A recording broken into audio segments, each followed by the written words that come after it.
Estamos de regreso y está con nosotros ya Ignacio Holguín. Y les decía que les quería comentar algo. Conocí a Ignacio en esta presencia ciudadana para defender a la Comisión Cívica Anticorrupción, a la Comisión Nacional Anticorrupción. Y no vamos a decir por ahora nieto de quién es, pues vamos a descubrir primero con él. Entonces, la primera cosa que me llamó la atención era ese compromiso de lucha él y un compañero de colegio. Tiene 17 años, pero además nos tiene Marcha Impuestos, un libro que circula ya desde marzo del año pasado y queremos descubrir de la bonanza a la crisis. Un joven que quiere ser economista, bueno, algún defecto debía tener. Así es que bienvenido, Ignacio. Una primera cosa, ¿estás en sexto curso? Sí, así es. ¿En qué colegio estás? O sea, ahorita estoy en sexto curso del Colegio Americano. Ya estoy en mis últimos días. De hecho, mañana es mi último día oficial. De clases. De clases, y después la siguiente semana ya es de exámenes y ya concluí. Ya estás para graduarte, entonces, sí. ¿Hay una especialidad de esa o es este famoso bachillerato unificado? No, claro, después tenemos que realizar esa prueba de gobierno, que es el ser bachiller, que según lo que cuentan es bastante complicado, pero pero estamos ahí. Pero estamos bien ahí estudiando y eso para poder sacar una buena nota. Ignacio, ¿qué te llevó digamos, a ponerte en la perspectiva de estudiar economía? Bueno, yo siempre he tenido cierto interés en la política. Siempre me ha gustado, de hecho, el dinero bastante, como vemos en la portada del libro, sale los billetes, como se les puede ver aquí claramente. Y decidí estudiar economía. No sabría decirle cómo, pero en el colegio cuando... la intencionalidad estaba ya. Sí, cuando tuve unas clases de economía me interesó bastante. Y empecé a leer bastantes libros de economía, ver videos, hablar. Me empezó a gustar. Y de ahí me di cuenta que lo que estaba realizando el gobierno era más bien todo lo contrario a lo que se debe hacer. Estaban haciendo todo mal, entonces dije, si puedo aportar en algo, tal vez no será mucho por mi corta edad, pero decidí hacer un libro, justamente donde se le pueda analizar toda la estructura económica y decir qué se hizo mal y por el contrario qué se debió hacer y sobre todo lo que hay que hacer actualmente. Yo estaba revisando anoche, que en principio me asusté que no encontraba, y encontré la base del libro. Ya entremos en el tema del libro y después te voy a hacer unas preguntas también de tu futuro y de tus cosas. Yo encontraba que el título Correa y el control del Estado. Tú encuentras que la base de los problemas económicos, en la página 19, decía un poco la base de las dificultades es esta transformación que Correa plantea con la Revolución Ciudadana y el socialismo del siglo XXI para generar un problema económico, ¿no? A ver, explícanos cómo descubriste esto y un análisis de eso. Con gusto. Entonces, lo interesante de mi libro, a diferencia de otros, porque yo he leído bastantes libros parecidos al mío, ¿no? Pero lo que le diferencia al mío es que el mío abarca más temas que solo el económico. Como vemos los primeros capítulos, como dice Correa y el control del Estado, habla del socialismo del siglo XXI, habla acerca de la fiscalización, habla de más temas que solo lo económico.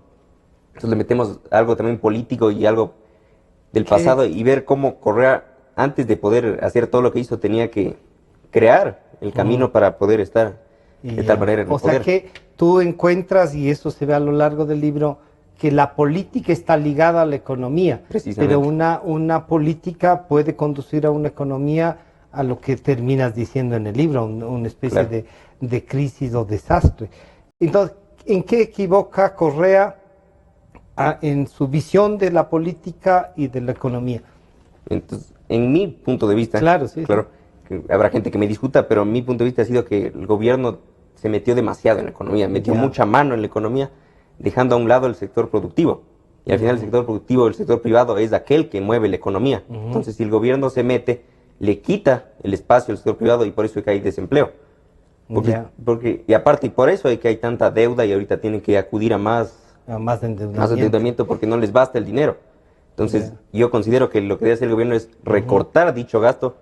Y claro, cuando digo esto, no me refiero a que tienen que cortar el gasto necesario. No hay que recortar las inversiones. Ni la policía, ni la salud, nada de eso. Ni tienen que recortar el gasto innecesario, el gasto inoperante, que no tiene ninguna finalidad. Veías tú, por ejemplo, la la plataforma esta, 230 millones con edificios que están dejando vacíos, esa es una inversión que no necesitaba. De hecho, no le llamaría es una inversión, porque la inversión es lo que al futuro a uno le ahorra dinero, o sea, no hay mejor ahorro que una buena inversión. Y eso yo no veo por dónde ser una inversión, es un gasto de dinero innecesario. Que encima todo en esos gastos es donde más plata justamente ellos se roban.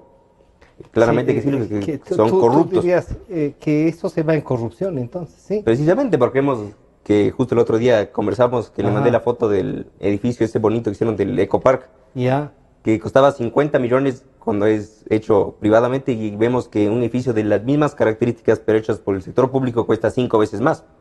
Claro. Entonces, ¿por qué hay una diferencia de 200 millones entre una obra y otra cuando son de las mismas características? O lo que decía un arquitecto, el arquitecto Catania, aquí sentado donde tú estás, decía, ¿por qué a nosotros que somos los subcontratistas nos pagan la mitad de lo que ellos cobran al Estado?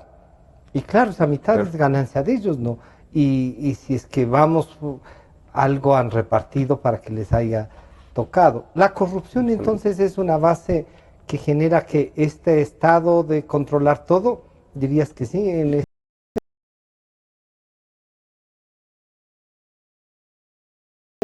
sino porque lo usan de manera inapropiada. Si no, se estarían robando toda esa plata, les alcanzaría para hacer todo lo que necesitan. Eso y mucho más. Y mucho más. Sobraría para hacer otras cosas.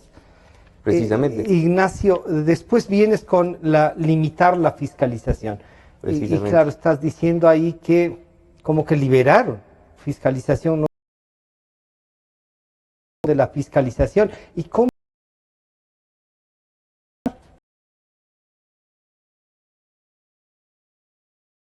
Oye, un caso es, se metió 10 millones nomás, es normal, lo más normal del mundo, 50 millones sobreprecio es lo normal. ¿Ah, sí? Pero eso no es normal. Claro. Sabemos que en este país tenemos las carreteras más caras del mundo, como vemos en la ruta Collas, donde es la carretera más cara del mundo por kilómetro de construcción, cuando tuvo un sobreprecio de más del 300%.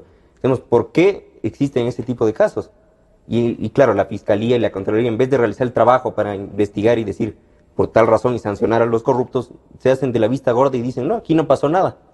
Y claro, y aquel que se atreva a denunciar la corrupción, él es visto como el malo. ¿Cómo podemos explicar que el que denuncia la corrupción es el malo y el corrupto es el bueno? Eso no tiene ninguna lógica. ¿Qué deberíamos hacer? ¿Que una Contraloría más efectiva, una fiscalización ciudadana? La idea, después de haber trabajado en este libro, ¿qué planteas tú? ¿Cómo debería funcionar la fiscalización? Primero que nada, no se puede hacer ningún cambio mientras sigue el mismo modelo. El modelo, o sea, la Constitución ya dicta con ese quinto poder que no funciona, porque el Ejecutivo tiene el poder de designar a los jueces, designar a todos los que están en el Estado a dedo. Entonces, al final, no puede haber nunca un verdadero cambio. O sea, tú dirías que falta, que yo acabo de decir en la mañana, radicalizar la democracia. Los jóvenes, ¿qué entienden por democracia? ¿Cómo ves tú? ¿Y cómo enfocaste en el tema por la fiscalización la democracia? Bueno, claro, la democracia, sí, lo veríamos que es que la gente decide, o sea, tiene un poder también aparte de los mandantes. Pues vemos como decían que la gente decide quién gobierna, pero a la final, hemos visto en las últimas elecciones, fue muy, muy reñido y aún tenemos las dudas si realmente Lenín Moreno ganó o no las elecciones. Entonces, para que haya una verdadera democracia, no se tiene que solo favorecer, digamos, en este caso, al 51% que votó por Moreno, sino el otro 49% también es importante. No se puede solo enfocar en ese 51 y decir el otro 49 que se joda. O sea que todos somos parte del mismo país. Ignacio, ¿y discuten estas cosas con tus compañeros o no? Por ejemplo, ¿cómo se llama? Sergio Núñez, con quien yo me hubiese gustado que vengas, son panas los dos. ¿Discuten cosas así? ¿Les preocupa el resto o crees que yo diría que están un poco así alejados? ¿Ven con...? Yo diría que más bien muy pocos somos aquellos que estamos enfocados, muchos se enfocan en otras cosas de esta edad, pero en las fiestas y otras cosas. Y yo también. Tampoco, claro, y uno también, pero hay que darse yo creo que hay también un balance, o sea, no hice solo las fiestas, sino también enfocarse en los problemas serios que tenemos. Y que van a heredar, además. Claro, justamente nosotros somos al final los que vamos a pagar las cuentas. Entonces, sí, no. hay que estar informados. Sergio va por el derecho, nos decía, ¿no? Sí. O sea que pueden hacer una buena sociedad. Esperemos que sí. ¿Qué dificultades encuentras y lo cuentas en el libro para los emprendimientos? Bastantísimos. Tienes el 47 ahí. Para serle sincero, hay bastantísimos. Demasiadas regulaciones, falta de recursos. A ver, cuéntanos cómo trataste el tema de las dificultades de los emprendimientos. Primero que nada hay que ver que en este país los empresarios son vistos como los adversarios, son vistos como los malos de la película. Y no es verdad. Los empresarios lo que quieren es hacer un bien. Quieren producir, quieren generar trabajo. Pero eso no se puede si es que el gobierno a cada rato le está metiendo mano y no les deja hacer tal cosa. Por eso el capítulo dice dificultar el empleo. Digamos, los gráficos. Para abrir un negocio en Ecuador, la diferencia en otros países, vean, en Ecuador hay un total de 12 procedimientos para abrir un negocio y se tarda en promedio 50 días en abrir un negocio. Cuando el promedio en América Latina y el Caribe es apenas de 8 procedimientos y 29 días. Sabemos que en Ecuador es muchísimo más complicado de solo abrir un negocio. Y de ahí mantenerlo a flote, peor, ¿no? Peor, más complicación todavía. Claro, y justamente es por los impuestos. Claro, los más impuestos que ponen impuesto a todo. Y los impuestos, no, a la final, este gobierno ya hemos visto que a medida que va subiendo los impuestos, de hecho van a recaudar menos. Porque ya llegó a un tope donde actualmente pueden seguir subiendo impuestos, pero van a recaudar menos. Ahorita lo que se necesita es lo contrario, reducir los impuestos y de tal manera incentivar más el consumo. Y para que pueda mover la economía y ganar más también. ¿Tú crees que entonces bajando se recauda más? Precisamente en este momento si te dicen se debe neoliberal reducir. A mí que me digan lo que quieran, ¿no? No importa, pero de lo que has estudiado y has leído, ¿estás convencido de que los impuestos sí son una carga? Porque habrá gente que te puede decir, verá, los que están ganando bien, que son empresarios, que sí quieren dar trabajo y eso, pero están ganando mucho. Pero, vean, le pongo los números. Sí. Cuando Correa llegó en 2007, había 14 impuestos en la economía. Actualmente tenemos 31. Es decir, ven cuántos impuestos creó él. Y vemos que son innecesarios, porque solo el IVA, el impuesto a la renta, más del 80% de la recaudación va por 2 impuestos. O sea, tenemos 2 impuestos que recaudan el 80% y 29 impuestos que recaudan 20%. O sea, ¿para qué? Entonces, podemos eliminar esos impuestos y de hecho recaudaríamos más. ¿Tú qué dirías con el día de hoy? Ya no es el 14% del IVA, es el 12%. ¿Tú crees que debería haberse mantenido el 14%? No, ya que, no, de hecho, hoy podemos decir que por primera vez en años han realizado una buena cosa en materia económica. Pero Ignacio, y hay gente que dice, ¿veremos en los precios un resultado de eso? No se va a ver. Con los precios ya suben, ya y entonces, muy difícilmente bajan. Y entonces, ¿por qué no mantener el 14%? Y les pongo la explicación clara. Sí. El IVA es un impuesto regresivo. Entonces, ¿qué significa regresivo? Significa que el que menos gana, más paga. Entonces, si el gobierno dice, somos socialistas, ¿por dónde van a ser socialistas si el impuesto que más recauda son el que pagan los pobres? Entonces, por el contrario, entonces la reducción del IVA significa que los pobres ahora pagarán menos. Esa, por ejemplo, es una... Ahí abuelo es más cercano a los sectores sociales. Ignacio, después tienes un cuadro que también me llamó la atención, que es el tema de la inversión. Está en la 51. Sí. Pero si tú revisas, y de hecho veo que sí has revisado, el Ecuador no ha tenido mayor inversión extranjera que no sea con productos, digamos, con obras puntuales, ¿no es cierto? Tú en los últimos años el OCP, el oleoducto de crudos pesados. ¿Por qué deberían venir? ¿Qué les ofrecemos para que vengan? ¿O por qué encuentras que no vienen los capitales? Claro, vemos que la inversión extranjera es una necesidad en el país, porque vemos que mientras Perú y Colombia en los últimos años, vean, Perú ha recibido 58.000 millones en inversión extranjera y Colombia 87.000 millones. En los 10 años. Vemos cuánto ha ganado Ecuador. Ha recibido apenas 4.500 millones de inversión extranjera. Y claro, la gente dice, ¿por qué no invierte en Ecuador? De hecho, en Ecuador es un país más atractivo que otros al tener el dólar. O sea, al tener el dólar, de hecho, la inversión extranjera se hace más atractiva.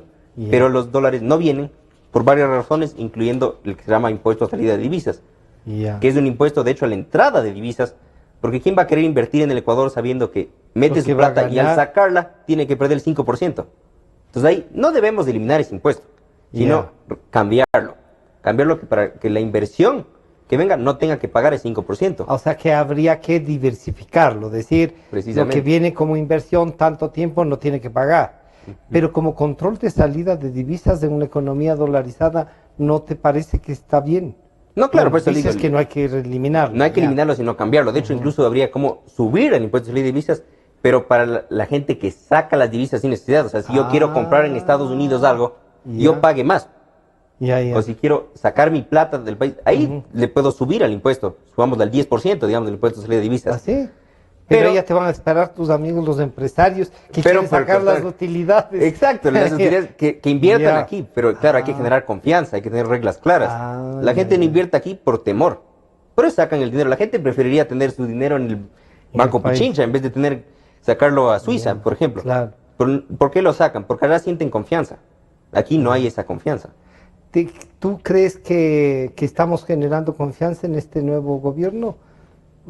De Correa ya no te voy a preguntar porque ya sé lo que piensas y además al haber escrito esto ya has dejado fijada tu posición. Pero claro. ¿Y estos discursos del presidente Moreno? Yo diría que se queda mucho en el discurso. ¿Así? Vemos que todo es, vamos a ser austeros, vamos a hacer una lucha contra la corrupción, pero todo es falso, todo queda en el discurso. Vemos que a los pocos días ya emite bonos por 2.000 millones. Entonces, ¿dónde está la austeridad? Y todo ese dinero que se endeudan, lo peor de todo es que van a seguir haciéndolo porque lo gastan en salarios. O sea, se endeudan en eso para pagar salarios. Eso no es una buena deuda. Una buena deuda es aquella que llega, pero se la gasta en inversión. Porque a largo plazo, como dijimos, no hay mejor ahorro que una buena inversión. Pero verás que el Estado ha sido el creador de trabajo. Y tú tienes uno que dice en el capítulo 7, ese es de los impuestos ya son de todos. En el 6 es el empleo. Y cuando tratas del empleo, te estás olvidando que el Estado ha generado empleo. Ahora, la discusión es si el Estado debe generar empleo. Claro, el Estado tiene funciones básicas, ¿no? Ya. Pero vean cuántos ministerios, secretarías tenemos. Somos el país de Latinoamérica con más nivel de burocracia que hay. Y eso es ineficiente. Pequeños, y, o sea, a pesar de nuestro pequeño tamaño, tenemos tanto.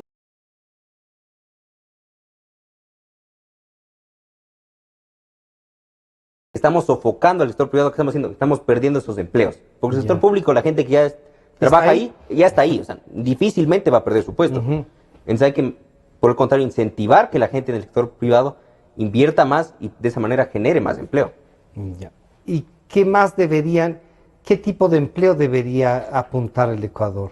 Al estudiar esto que escribiste, ¿viste hacia dónde debe ir para que las universidades ofrezcan preparación en virtud de eso? ¿Estamos bien con el tema de la educación para buscar empleo o crees que no? A ver, ahí está también el socialismo del siglo XXI. Como meten mano a todo, a la educación también le ha metido mano. Si ya no tenemos autonomía ni en los colegios, ni universidades, y claro, meten su currículum para ellos, por ejemplo, quedar bien. Como veíamos que subían a Twitter ciertos personajes que les hacían crítica, en los libros del gobierno les hacían crítica a ellos. Entonces, eso no está bien. Y ahora vemos este examen de ser bachiller, que también yo voy a realizar, que es un examen muy complicado y que abarca temas que, por ejemplo, yo nunca he visto en mi vida estudiantil. ¿Cuál, por ejemplo? ¿Te acuerdas de alguno? O sea, que te va a tocar un poco nivelar en eso. Claro, veía, no sabría cómo se llama, pero son de unas figuras que hay que medio canalizarles. El sistema de secuenciales. Algo analítico. No sé. Por ejemplo, yo nunca he visto y no sé qué es, y si le soy honesto, ¿para qué carajos me sirve eso en la vida? O sea, si yo saber cómo funciona una figura no me va a hacer más ni menos en absolutamente nada. Nunca voy a realizar ese tipo de acciones de mi vida. Entonces vemos que la educación se enfoca en cosas no necesarias. Por el contrario, yo creo que debería enfocarse en enseñar a la gente a cómo emprender, a cómo funciona el dinero. La gente no sabe del dinero. Y la gente más pobre, ¿de quién aprende? De cómo funciona de sus padres. Pero si sus padres son pobres, ¿qué tanto puede aprender? O sea, un poco como que le acostumbras a ser pobre. Sí, el emprendimiento. Oye, ¿y cuando discutes esto en tu casa? Supongo que sí. Si discutes, ¿qué te dicen? ¿Se sorprenden o dicen, ya el Ignacio con el... Este va a ser político, dirán, ¿no es cierto? Decir eso y también se van a decir que mucho me enfoco en el dinero, pero al final es una necesidad. Todos dependemos del dinero. Habrá gente que no tiene tanto interés. ¿Pero crees que el dinero es así como de tanta importancia? Yo creería que sí, el dinero es, al final, todos necesitamos el dinero para vivir y en economía el dinero es lo más importante que hay. Pero y si te decimos que hay otras realizaciones humanas también, como por ejemplo, si ojalá te intereses por la política, yo soy, y apuesto a que te guste la política, pero la política tiene otras realizaciones también. Está bien que les busquemos mejores salarios a los trabajadores y eso hay que lucharlo, todo eso. Pero un poco volverse así un poco solo el dinero, no son neoliberales, la derecha pura. No, pero de hecho ya me van a criticar con lo que voy a decir ahorita, pero digamos, pero es creaciones que existen. El salario básico debería ser eliminado en todo el mundo porque no funciona el salario básico. ¿Te parece? Y le explico muy claro, vemos que cerca del 60% de la población económicamente activa no tiene un empleo adecuado justamente porque el salario básico es muy elevado. Porque las empresas dicen, no te voy a pagar eso porque tú no me estás dando eso a cambio. Entonces la gente por eso tiene empleos inadecuados, está en el subempleo y eso. Entonces si eliminamos el salario básico, entre el empleado y el empleador pueden decidir cuál es el salario que debe percibir. Y que puede ser mayor al básico. Y de hecho podrían ganar más dinero, se emplearía a más gente. O sea, Ignacio, de hecho, como sociedad ganaríamos con la eliminación. Ahí yo te diría, es lo que pasa casi en todas las cosas humanas. Si no le pones un mínimo, muchos de los empresarios, y yo puedo firmarte, muchos de los empresarios jamás dirían que pueden pagar. Y de hecho pueden pagar. Claro, entonces el compromiso social tiene que haber y el Estado está para regular a veces. Yo sé que tú estás hablándonos de la liberalización total, que estás casi de lo que veo, estás enamorado del liberalismo económico, pero sí, yo espero que vayas modificando eso. Digamos que para no llegar a un punto tan extremo, se puede hacer más flexible. Una manera de ponernos de acuerdo, exacto, por ejemplo, pago por horas. Por ejemplo, como tenemos en Estados Unidos que les pagan cierto salario, pero por hora. Entonces, si alguien quiere trabajar más o menos, le pagan concorde al número de horas que trabaja. Entonces, así no tenemos un salario mínimo al mes, sino por horas. Eso ya, por ejemplo, sería una forma pero también hay que poner un mínimo de horas para que te contraten. No, y yo te digo así ya con la experiencia, y puedes preguntar en tu casa, que saben que la experiencia es así. No necesariamente la buena fe, la parte humana, cuando es en temas de dinero, hemos visto que el comportamiento es de racionalidad, sino de beneficio. Y entonces alguien tiene que intervenir para cuidar que no sean explotados. ¿O te parecería bien que un grupo de empresarios diga, vamos a bajarles a la mitad y trabajan lo mismo y me producen lo mismo? No, claro que no. ¿No es cierto? Y entonces alguien tiene que regularizarnos de esto. Se nos fue el tiempo, yo tenía preocupación, porque Ignacio, a diferencia de cuando está en el tema que le gusta, no es que sea muy de conversar. Tienes el tema de la recesión, tú dices, este momento es una recesión. ¿Qué debemos hacer entonces? Listo, o sea, ahorita el gobierno...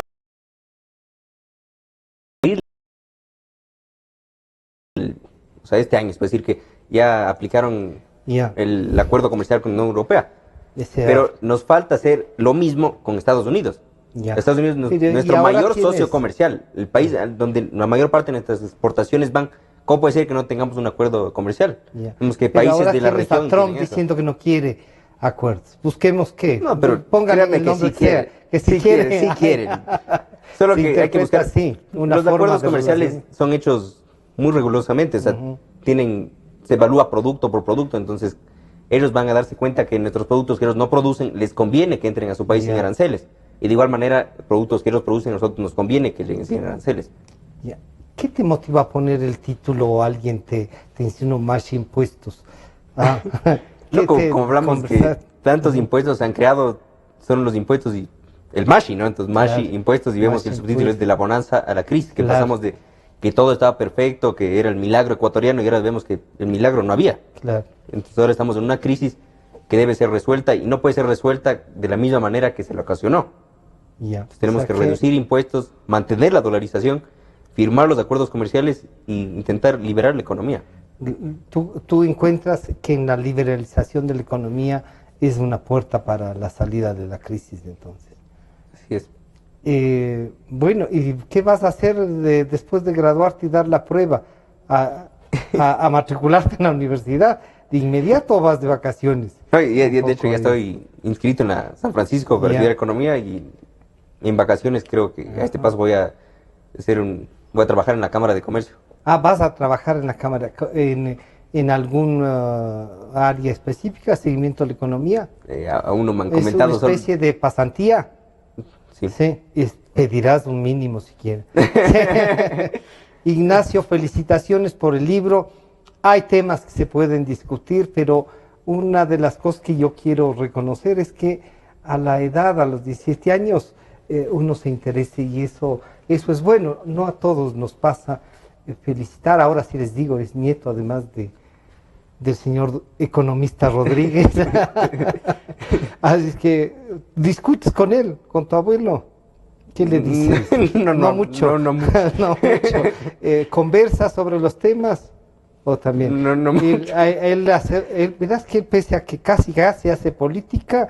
Pensamos muy diferentes. Sí, estamos del otro costado. Así. Bueno, Ignacio Holguín Rodríguez ha estado con nosotros. Ustedes ven, tiene un aporte y es bueno que el país comience a recoger estos aportes. Este programa estará a disposición de ustedes a partir de las 3 de la tarde, al igual que el de los transgénicos, y ya les estaremos repartiendo en el WhatsApp y por el correo electrónico. Gracias, Ignacio, por venir. Muchas gracias por la invitación. Nos estamos encontrando el día de mañana. Es la 1:01 minuto.